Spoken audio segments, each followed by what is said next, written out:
Guys, welcome back to my YouTube channel Rajni Brajwasi blog. कैसे हो guys? उम्मीद करती हूँ आप सब लोग अच्छे होंगे और इस वीडियो को देखने के बाद में एकदम और भी अच्छे हो जाओगे।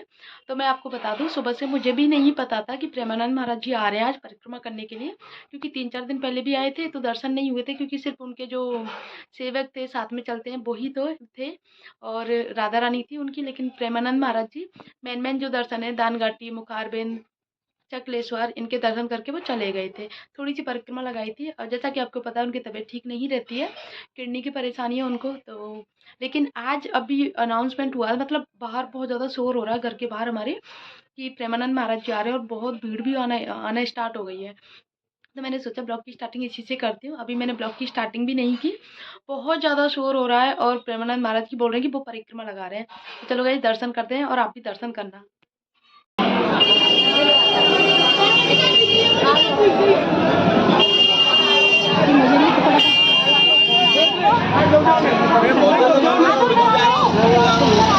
सिद्धि सिद्धि ये पकड़ लेगी प्लीज, बना दे प्लीज।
इतनी ज़्यादा भीड़ यार, रिकॉर्ड तोड़ भीड़ है।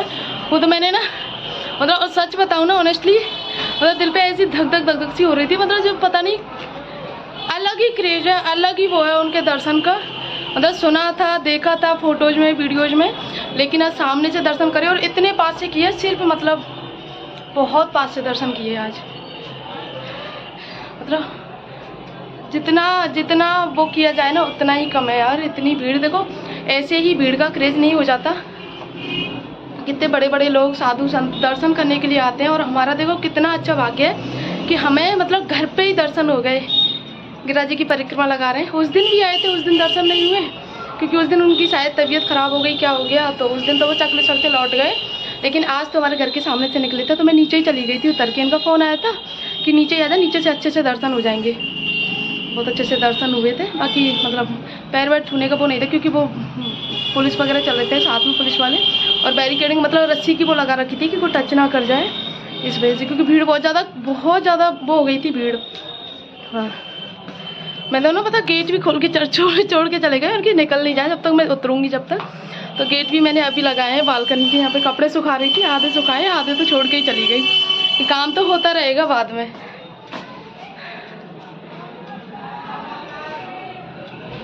तो ये सुबह सुबह का टाइम है और आप लोगों को पता है सुबह सुबह का टाइम जो होता है ना, मतलब कितना काम होता है सुबह सुबह। तो वही मैं अपनी साफ़ सफाई कर रही हूँ अपने रूम की। तो यहाँ पे बच्चों को नहलाने धुलाने के लिए मैंने भेज दिया है। स्वरा आ गई है, हर्षित अभी गया है क्योंकि हर्षित का थोड़ा देरी से है। तो पहले ये काम कर लेती हूँ, बाद में जब बच्चे स्कूल चले जाएंगे ना फिर मैं आराम से करती रहूँगी। एंड गाइज, मैं आपको बता दूँ, कल मेरा ब्लॉग नहीं आया था क्योंकि कल मैं कहीं बाहर गई थी किसी गमी में शामिल होने के लिए। तो उस चक्कर में सुबह जल्दी गई थी, 7 बजे निकल गई थी। तो सिर्फ झाड़ू लगाई थी मैंने, पोछा नहीं लगाया था अपने रूम का, ना ही कोई क्लीनिंग वगैरह की थी। तो पूरा काम करके वैसे भी जो मेरा पॉसिबल हो पाया था ना, सिर्फ वही किया था। स्वरा को तैयार करके गई थी, उसका खाना बना के गई थी, सारा काम करके गई थी वैसा तो। और हर्षित को साथ में लेके गई थी। तो अभी मुझे डीप क्लीनिंग करनी है क्योंकि कल नहीं की थी ना, इसीलिए। यहाँ पे गाइस ये आज फिर बोल रहा है कि मम्मा आज मत जाने दो मुझे स्कूल, कल चला जाऊंगा। कल की भी छुट्टी करा दी थी और इसकी, और ये देखो गाइस, जिस दिन ये मना करता है ना उस दिन इसकी स्कूल की छुट्टी हो जाती है। मैंने इसको तैयार किया, इसके पापा स्कूल भेज के आए इसको, और तब पता चला कि स्कूल की तो छुट्टी है, क्योंकि मोबाइल में मैसेज देखा ही नहीं था। अक्सर ऐसा होता है मेरे साथ में बच्चों का, मतलब जब मैसेज आते हैं ना वो सुबह के टाइम ही आते हैं छुट्टी के, और मैं देखती नहीं हूँ। मेरा मतलब स्वरा का जो मैसेज आता है स्कूल का वो मेरे मोबाइल पे आता है, और हर्षित का था वो इसके पापा के मोबाइल पे आता है। तो ध्यान नहीं रहता क्योंकि पता भी नहीं, कोई छुट्टी का काम ही नहीं है। तो आज इनके स्कूल में कुछ काम चल रहा है पेंट वगैरह का, इसीलिए छुट्टी हो गई है इसकी।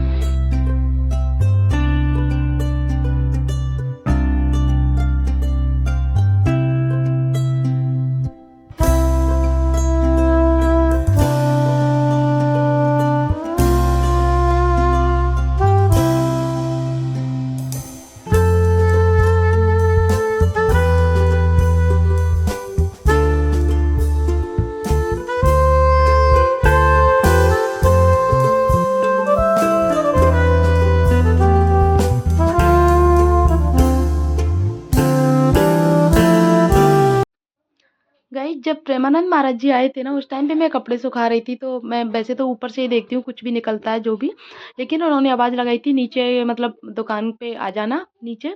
मैं मतलब सब लोग वहीं खड़े हैं, वहीं से अच्छे से दर्शन हो जाएंगे सामने से, क्योंकि ऊपर से तो इतने प्रॉपर तरीके से दिखते नहीं है, दर्शन नहीं होते हैं। तो मैंने फिर नीचे ही चली गई थी, कपड़े सुखा रही थी तो वो भी छोड़ दिए थे मैंने, क्योंकि ये बार बार नहीं मिलता है ये मौका, किस्मत जो भी आप इसको नाम दो। क्योंकि लोग ढाई ढाई बजे, रात के 12 बजे, 1 बजे दर्शन के लिए खड़े रहते हैं। और हमें देखो, हमें मतलब घर के सामने हमारे ये मतलब अलग ही वो है यार। मतलब एक तो कथावाचक होते हैं, उनका एक अलग वो है, लेकिन प्रेमानंद महाराज जी की तो छवि ही अलग है। ये दर्शन करके पहली बार जाना मैंने।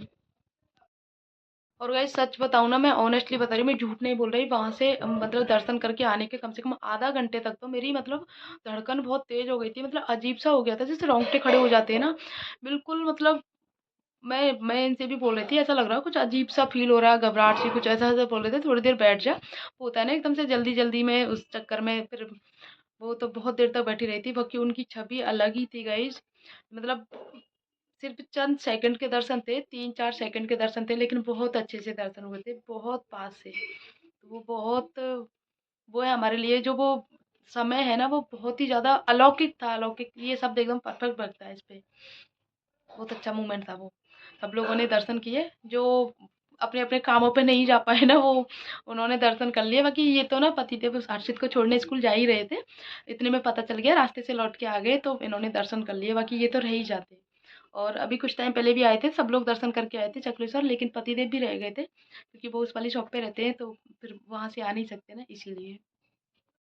बाकी मेरा बहुत टाइम से मन था कि मैं प्रेमानंद महाराज जी के दर्शन के लिए जाऊं, लेकिन एक तो रात को दर्शन होते हैं, दूसरी बात उनके लिए रजिस्ट्रेशन कराना पड़ता है एक दिन पहले। तो बच्चे के साथ में भीड़ बहुत ज़्यादा रहती है वृंदावन में। और कुछ कह सकते हो, जब तक ठाकुर जी की इच्छा नहीं होती है तब तक आप नहीं जा सकते हो। ये वाली बात है। अभी ब्रज में होली स्टार्ट हो गई है, 2 फरवरी से बसंत पंचमी से होली स्टार्ट हो जाती है। अब तो ब्रज में भीड़ ही भीड़ रहेगी, अब तो ब्रज में रंग बरसेगा गाइस। तो गाइस मैं ना आपको एक इसमें जानकारी दे देती हूँ। मेरे वीडियो में बहुत से लोग जो बाहर के हैं, उन लोगों को पता, मतलब नहीं पता कि प्रेमानंद महाराज जी से कैसे मिले, कैसे उनसे वार्तालाप करें। जो उनका एकांतिक वार्तालाप होता है ना, जो सत्संग का होता है, तो वो कैसे उसको ज्वाइन कर सकते हैं। तो ज्वाइन करने के तो वो काफ़ी सारे तरीके हैं, आपको पता है। यूट्यूब पे, इंस्टाग्राम पे, हर एक सोशल मीडिया पे उनकी पेज बने हुए हैं, तो वहाँ से आप प्रवचन सुन सकते हो, सारी चीज़ें। लेकिन अगर आपको सामने से क्वेश्चन करना है, महाराज जी से कुछ जानना है, तो उसके लिए आपको रजिस्ट्रेशन कराना होता है। रजिस्ट्रेशन कराने के बाद में फिर एक एक हॉल जो है ना, उसमें सिर्फ 20 या 50 लोग आते हैं, आई थिंक 20 ही आते हैं, हाँ। तो वो लोग आ सकते हैं। उसके बाद में 1 घंटे के बाद में फिर दूसरा नंबर आता है, ऐसे ही आता है। लेकिन अगर वो सीट फुल हो जाती है, सीट का मतलब वो काउंटिंग जो है लिमिट होती है, वो अगर फुल हो जाती है तो आपको नेक्स्ट डे के लिए बोल दिया जाता है। तो इसीलिए रजिस्ट्रेशन में कई बार 2 दिन का टाइम लग जाता है। तो ये है प्रोसेसिंग। और रही बात क्वेश्चन की, तो क्वेश्चन आपको जो करना है, तो क्वेश्चन करने का ये है कि जैसे आपको कोई क्वेश्चन करना है, और पहले वहाँ पे आपको जो गेट पे जो बोलते हैं ना, द्वारपाल, तो वो आपसे पूछेंगे क्या क्वेश्चन करना है आपको, तो आप बताना आप उनको कि हमें ये क्वेश्चन करना है। उसके बाद में अगर उनके लायक कोई क्वेश्चन होगा कि अगर वही इसका आंसर दे दें, तो भैया आपको आंसर दे देंगे। और अगर वो वाला क्वेश्चन आप किसी ने महाराज जी से पहले पूछ लिया है, तो वो जो द्वार पे लगे रहते हैं ना गेट पे, वो बोल देंगे कि आप वीडियो जाके देख सकते हो, वहाँ पे इस क्वेश्चन का आंसर मिल जाएगा। लेकिन आपने कुछ ऐसा क्वेश्चन पूछा है जिस सिर्फ और सिर्फ महाराज जी आंसर दे सकते हैं, तो वो क्वेश्चन आपको महाराज जी तक पहुँचा दिया जाता है, फिर आपका क्वेश्चन का आंसर वहाँ पे मिल जाता है। ये है गाइज। और मास्क वगैरह लगा के, पता है आपको, पूरा सेफ्टी वगैरह सारी चीज़ें होती हैं। मोबाइल आपको ऑफ करवा दिया जाता है। तो ये है प्रोसेसिंग दर्शन की। और बाकी जो आप वीडियोज़ देखते हो रात को, जो महाराज जी परिक्रमा लगाते हैं 2 बजे, 2:30 बजे, 3 बजे वृंदावन की। तो वहाँ पे पहले से ही लोग इकट्ठे हो जाते हैं। कोई रंगोली बनाता है, कोई फूल बरसाता है, कोई कुछ करता है महाराज जी के स्वागत के लिए, कोई ढोल नगाड़े बजाता है, कोई सजावट करता है। तो वहाँ पे ठाकुर जी के प्रेमानंद महाराज जी के दर्शन हो जाते हैं। कुछ लोग प्रेमानंद महाराज जी को ठाकुर जी के रूप में देखते हैं। बहुत से मतलब सबके अलग-अलग वो हैं प्रेमानंद महाराज जी के बारे में। बड़े-बड़े साधु संत, बड़े-बड़े कथावाचक सब लोग महाराज जी से मिलने आते हैं, क्योंकि महाराज जी के ना मतलब चेहरे पे एक अलग ही छवि है जिसको आप इग्नोर नहीं कर सकते हो। मेरा कहने का मतलब ये है, एक जो छवि है ना वो महाराज जी की वो अट्रैक्टिव है कि आप उनकी तरफ खिंचे चले जाते हो, उनकी बातों को अपने जीवन में ढालना, वो सारी चीज़ें। और मैं डेफ़िनेटली कह सकती हूँ कि आप अगर उनके प्रवचन को फ़ॉलो करते हो डेली, तो आपकी लाइफ़ में ज़रूर कुछ ना कुछ चेंजेस ज़रूर आएँगे। आप नेगेटिव बातों पे ध्यान देना कम कर दोगे, कुछ भी टेंशन लेना, ये सारी चीज़ें जो है ओवरथिंकिंग जो बोलते हैं, वो सारी चीज़ें ऑटोमेटिक कम हो जाती हैं गाइज़। तो मैंने ना अपने वीडियो के द्वारा आप लोगों को थोड़ा-सा बताने की कोशिश की है। बाकी आप जो उनकी महाराज जी की काफ़ी सारी वीडियोज़ हैं, वहाँ पे जाके महाराज जी के खुद प्रवचन सुन सकते हो काफ़ी सारे, तो आपको सारी चीज़ों की जानकारी मिल जाएगी। तो बस आज के ब्लॉग में इतना ही गाइज़, आई होप आप लोगों को अच्छा लगा होगा। अच्छा लगा तो प्लीज़ वीडियो को लाइक कर देना, शेयर कर देना और कमेंट कर देना। तो मिलते हैं नेक्स्ट ब्लॉग में, तब तक के लिए बाय।